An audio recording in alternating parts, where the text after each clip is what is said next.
Have you ever noticed how often we ask life to prove itself to us before we agree to live it? As if meaning must arrive first, and only then will we open our hearts, take the risk, and step forward.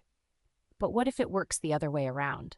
What if life doesn't reveal its depth through events, achievements, or perfectly timed moments, but through our willingness to experience whatever arrives, even when it's unclear, uncomfortable, or unfinished? Most people spend years waiting for clarity, waiting for the right sign, waiting for something extraordinary to happen so life can finally begin. And in that waiting, something quiet but essential fades: the simple courage to be present. Life doesn't become meaningful because something amazing happens. It becomes meaningful the moment you stop resisting it. The truth is, no single event holds the power to define your existence. Not success, not love, not loss, not even pain. What shapes the depth of your life is whether you are willing to be here for it, fully, honestly, and without conditions. We are taught to believe that meaning is something external, something to be earned, something to be discovered later.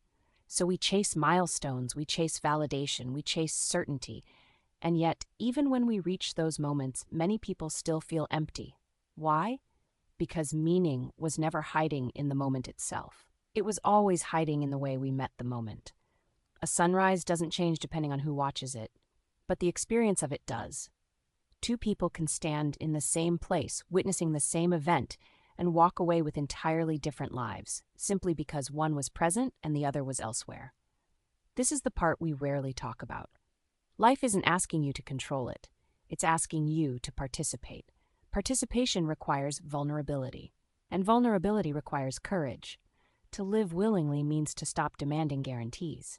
It means allowing joy without fearing its end, allowing pain without rushing to escape it, allowing uncertainty without turning it into a problem that must be solved immediately.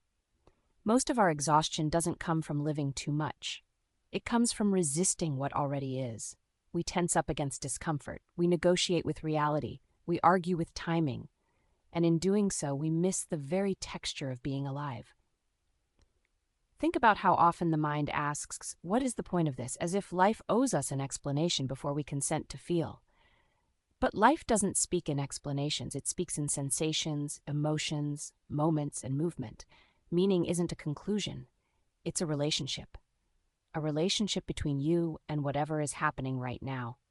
When you are willing to feel sadness without labeling it as failure, sadness becomes depth. When you allow joy without clinging, joy becomes gratitude.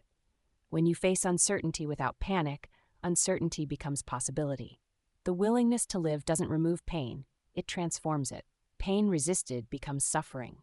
Pain accepted becomes wisdom. This doesn't mean you stop wanting better. It means you stop postponing life until better arrives. Some people believe their life will begin once they heal.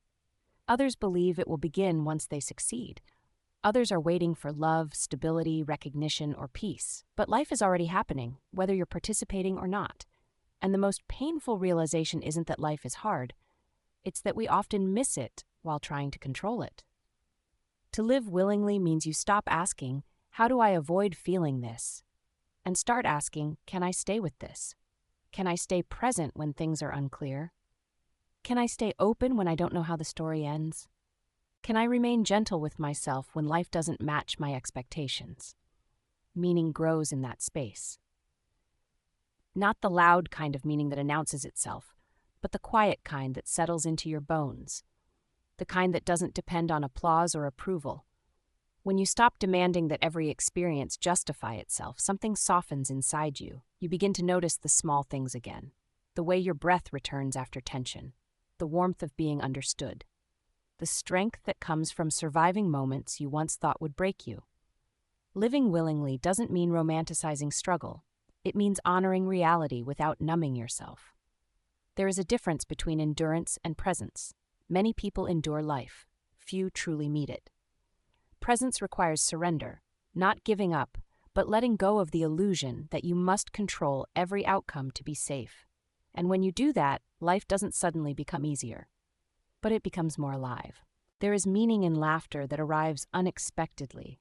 There is meaning in tears that finally fall.